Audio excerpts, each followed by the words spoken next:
2003માં કેનેડામાં મુકાયો ને પહેલો વિન્ટર આવ્યો 2004માં. અને વિન્ટરની અંદર તમે જોયું ને આમ તો ભાઈ તો ઠંડી નથી લાગતી, તો લાગે ને બધાને લાગતી હોય.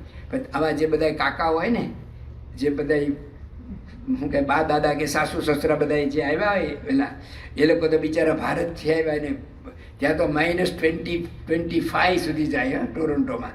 અને શું કરે, ઘરની અંદર કેટલી રૂમ ગરમ હોય, ગરમ તો એકઈ ન હોય, વોર્મ હોય. એને 18 કે 19 ડિગ્રી રાખ્યો. એ બાપાને તો બિચારાને 19 છે ને, એ તો ડીપ ફ્રીજ જેવું લાગતું હોય. એટલે આમ બેઠા હોય આમનામાં. પણ ત્યાંનો ઠંડી કેવી હોય ખબર, બારે સૂર્યનારાયણ આમ તપતા હોય ને એવું લાગે, પણ બારણું કાંઈ ખોલાય નહીં. અને પણ એમને કંટાળી જાય ને તો 2 જણા ઘરમાં હશે, અને બધા દાદા કંટાળ્યા ને તો કે હું જરા બારે જઈ આવું. તો કે બેનો ભાઈ પત્નીએ કહ્યું ના જતા, કે બારે બહુ ઠંડી છે. તો કે ના ના સૂરજ કેવો તપે છો, કે સરસ. અને પછી બધું કાચનું હતું ત્યાં હાથ મૂક્યો છો, કેટલી ગરમી છે. કાચને ગરમી આપે, આપણને ના આપે. આપણે કાચ જેવા નિર્મળ નથી. એટલે દાદા છે ને તોય છે ને એટલે કે બારે ન જાઉં, હું છે ગેલેરીમાં બેસું થોડી વાર. તો એમના પત્ની કે નહીં, એ ગેલેરીને તો ખોલતા જ નહીં, ખોલશો તો આખું ઘર પાછું ઠંડુ થઈ જશે. પણ દાદાજી રહેવાયું નહીં, અને આમ બારણું ખોલીને ગેલેરીમાં ગયા, અને 3 સેકન્ડમાં પાછા આવ્યા. 3 સેકન્ડમાં પાછા આવ્યા ને તો પેલા બૈરા હોય ને ચરોતરના, શું કે આમ તો પુરુષ હોય ને પુરુષ, એને સ્ત્રીકારથી બોલાય કે કાં આવીને પાછી. શું કીધું? કાં. આમ જ કીધું કે કાનો અર્થ શું થાય, કેટલા અર્થ થાય. મારે અત્યારે સમય નથી, ઘડિયાળ કાના અર્થ કેટલા થાય ખબર પડે. એ કાં એટલે કાનો માતર કાં, કાં એટલે ક્યાં એટલું થાય. પણ બીજું ઘણું થાય. લે ઉપાડો લઈ એ માન્યો નહીં મારું લે, એટલે ઘણું થાય. એ આપણી ભાષાનો વૈભવ છે.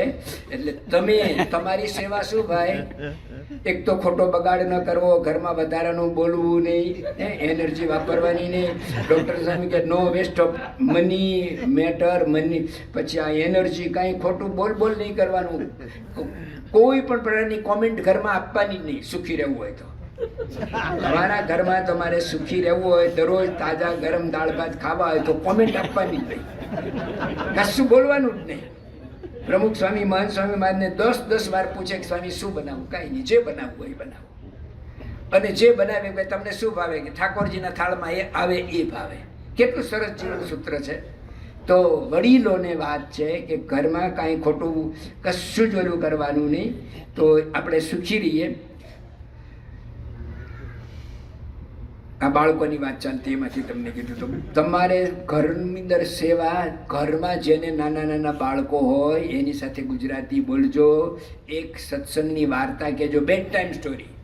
કેટલા પુસ્તકો વેચાય છે, તમે આ દિને પૂછજો જો ચેટ જીપીટીને કે કેટલા પુસ્તકો દર વર્ષે બહાર પડે છે અને કેટલા વેચાય છે, કરોડો રૂપિયાના. તો આ બધી બેડ ટાઈમ સ્ટોરી છે ને. પણ બેડ એટલે ખરાબ સ્ટોરી નથી જતા, સમજ્યા? દરરોજ એને ગુજરાતીમાં વાત કરજો, એને ગમે છે, તમારી પાસે બેસશે, તમને એ ગમે, તમારા ખોળામાં બે કેવી મજા આવે, હા આવ્યો બેટા, તો એ આવશે. એને વાત કહેજો, ગુજરાતીમાં બોલજો, ગુજરાતી ભાષાને રાખજો. અને તમે પણ કંઈ ગૌરવ નહીં લેતા. હમણે પેલા બેઠા હતા ને, જો હું જમા પુરુષ ભલે બોલતો, મેં તમને જ કીધું તમારી બાજુ બેઠ, શું કીધું તો તમે શું નિયમ આપ્યો? ગુજરાતીમાં જ બોલવાનું. એ સમજે કે ના સમજે, એ સમજે છે, તમે નથી સમજતા. એને ખબર છે કે આ હું બોલું મારે વશ વર્તવાનો જ છે. તમે જ ગુજરાતી બોલો તો શું કરે? તમને મારે લાફો મારે ના મારે. આપણે જ નક્કી કર્યું હોય કે મારે ઘરમાં ગુજરાતી જ બોલવું છે. પાટોત્સવ પ્રસંગે પ્રતિજ્ઞા લઈને જજો. એ લોકોને બધાને લેવલ છે. એક વાર તો મહંત ડૉક્ટર સ્વામી એવું બોલ્યા હતા કે સંતોને કે આ લોકોના ક્લાસ શરૂ કરો, પહેલાં બાળકોના ગુજરાતી ક્લાસ લો છો ને. આમાંથી કેટલાય એવા બેઠા એને કાંઈ ગુજરાતી નથી આવડતું. તો તમને જ ના આવડતું હોય, કૂવામાં ન હોય તો હવાડામાં શું આવવાનું છે? તો તમારે શીખવું પડશે કે નહીં? તમને શરમ આવે કે નહીં? તમને ગુજરાતી પહેલાં બિહારે તો સાચું કહેજો. કે મારે બે આવો મોટો ઢાંડા જેવો હું ગુજરાતી ક્લાસમાં બેસવાની આપણને પણ જરૂર છે. તો ગુજરાતી જો નહીં આવડતું હોય, આપણી ભાષા ગઈ, ભૂષા ગઈ, ભજન અને ભોજન બધું પૂરું થઈ જશે. પછી તો નામના જ રહેશે ગુજરાતી. પછી તો નામે પેલા સારા ના લાગે ને, એટલે પછી આવા કંઈ અંગ્રેજી નામ પડે, કાયાન ને ઈયાન ને ક્રિસ ને. તો ક્રિસ પાડ તો કૃષ્ણ પાડ ને કોણ ના પાડે? ક્રિસ કે તો કૃષ્ણ કે તો નહીં, કૃષ્ણ નહીં, ક્રિસ. કેટલા ક્રિસ છે? મને કઈ ખ્રિસ્ત સાથે કંટાળો નથી, પણ તમે કહેવાય ભગવાનનું જો નામ તમને ગમતું હોય તો પહેલા હતા ને એક ને ગોવિંદ ગોપાલ શું ખોટા હતા તે તમે ક્રિસ્તમાં ગયા. એટલે કહેવાનું શું કે જો આપણે સેવા કરવી હોય તો આપણી પાસેથી પણ આવું ઘણું મંદિર શીખવે છે. તો મંદિર આવું આપણને શીખવે છે. આમાં તો ઘણી બધી વાતો મારી રહી જાય છે. આપણે જાણીએ છીએ કે એક દિવસે બ્રહ્મરૂપ ના થઈ જાવ, પણ આવું બધું આપણને જાણવા મળે. બીકોઝ કે અહીંયા ભગવાન પ્રગટ વિરાજે છે. એ ભગવાન સત્પુરુષમાં હરતા ફરતા આપણને દર્શન આપે છે. એ સત્પુરુષને કારણે અહીંયા બેઠેલા નાના મોટા બાઈ ભાઈ બધા જપ તપ નિયમ સંયમ આ બધા વ્રતો કરે છે.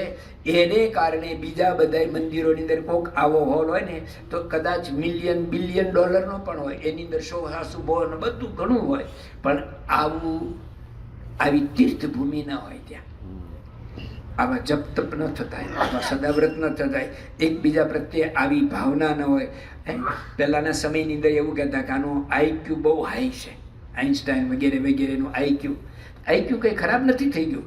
અત્યારે તમારી પાસે ગમે તેટલું IQ હોય ને, તમે બધું આમ 100માંથી 100 માર્ક્સ બધામાં લાવતા હોય ને, પણ અત્યારે IQ કરતાં EQની વેલ્યુ વધી ગઈ છે. EQ એટલે ઇમોશનલ બેંક બેલેન્સ. કોઈ વ્યક્તિને જોઈને તમને આમ જોઈને ઈર્ષ્યા આવે, તમારે આગળ કરોડો રૂપિયા પણ શું કામનું, ધૂંધવાયા બોલા લાકડા જેવું હોય, બધે બળતું હોય ને, તો તમે કોઈને જોઈને તમને હરિજનને જોઈ હૈયું ન હરખે, બીજાને જોઈને આનંદ ન થાય, બહુ ઓલું હોય તો એને નમાય નહીં, ખમાય નહીં, દમાય નહીં, જમાય નહીં, તો શું કામનું બતાવવા માટેનું. તો આપણા અંદરની અંદર આઈક્યવ કરતા ઇમોશનલ બેંક બેલેન્સ, બીજાને જોઈને એમ આવો આદર થાય, માન થાય, રાજી થઈએ. BAPS એક પરિવાર, કોઈ પણ વ્યક્તિ આગળ ગયા હોય, કોઈ પણ ક્ષેત્રમાં આગળ વધે તો આપણે એના જઈ રાજી થાય, વાહ અમારા BAPS પરિવારમાંથી એક વ્યક્તિ આ ક્ષેત્રમાં આગળ વધ્યો. કોઈનું અહીંયા સન્માન થાય ને ત્યારે આપણે રાજી થઈએ ને, હે ને, તો એટલું સમજવાનું કે આપણે સંપને માર્ગે છીએ ને, પેલા સંપ સિદ્ધ કર્યો નહીં, પણ રાઈટ ટ્રેક ઉપર છીએ. આપણે રોડ ઉપર તો છીએ, સંપનો જે ધોઈ હાઈવે છે ને એના ઉપર આપણે બેઠા છીએ. હવે ધીમે ધીમે પણ ચાલીશું તો એ રસ્તે આગળ પહોંચશું. તો સત્સંગ, આ મંદિર આપણને ઘણું આપે છે. અહીંયા ભગવાન છે, સત્પુરુષ છે, એને કારણે સંતો ભક્તોમાં આવા જપ તપ વ્રત નિયમ વગેરે છે. છેલ્લી વાત, આ તીર્થ સ્થાન છે, અહીંયા આગળ ભગવાન અખંડ વિરાજમાન છે. ઘરે તમે એક માળા ફેરવો તો એક માળાનું ફળ મળે, પણ એ જ માળા તમે ઘરમાં ઠાકોરજીનું મંદિર હોય તમારું, ત્યાં એક માળા ફેરવો તો 10 માળાનું ફળ મળે. એક માળા ફેરવો તો 10 માળાનું ફળ મળે. ગામની ભાગોળે નદી હોય, નદી કિનારે જઈને ફેરવો, એક માળા ફેરવીને આવતા રહો તો 100 માળાનું ફળ મળે. અને ગામમાં હરિ મંદિર હોય, ફિલાડેલ્ફિયામાં આ હરિ મંદિર કહેવાય, અહીંયા આવીને એક માળા ફેરવો તો 1000 માળાનું ફળ મળે. આમાંથી કોઈએ ક્યારેય એક આસને બેસીને 1000 માળા ફેરવી હોય તો કહો, એક કઈ ના હોય, ગેરેન્ટેડ. એક દિવસે 1000 માળા ફેરવે એવો કોઈ ના મળે. આપણને જેમ ડંડલો પીલો ઉભો કોઈ ફેરવી જ નહીં ને. અહીંયા એક માળા ફેરવો તો કેટલી થાય? 1000. તમે તો બધા વેપારી છો, ભારતથી અહીંયા કેમ આવ્યા?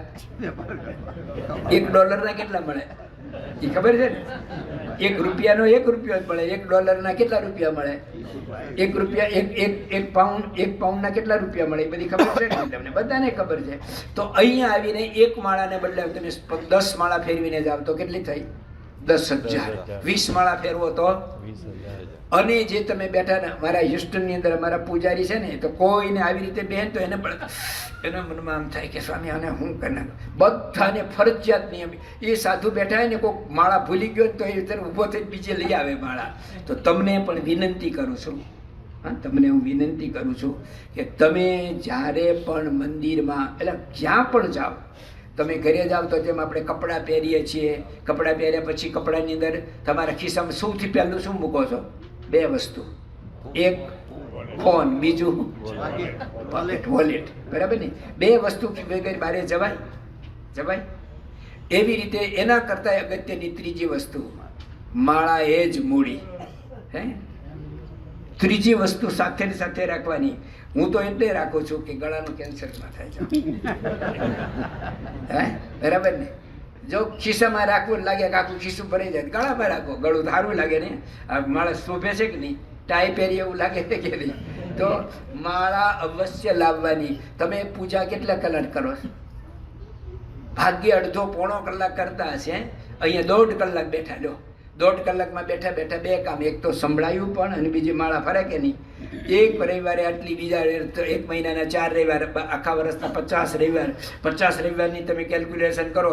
25 વર્ષથી અહીંયા આ મંદિર થયું ત્યારથી આવે છે. એક વ્યક્તિ જો નિયમ રાખ્યો, દરરોજ માળા લઈને આવતો હોય, એને કોઈ પહોંચી શકે? એની સાથે તમે થઈ શકો? આ મંદિર શીખવાડે છે.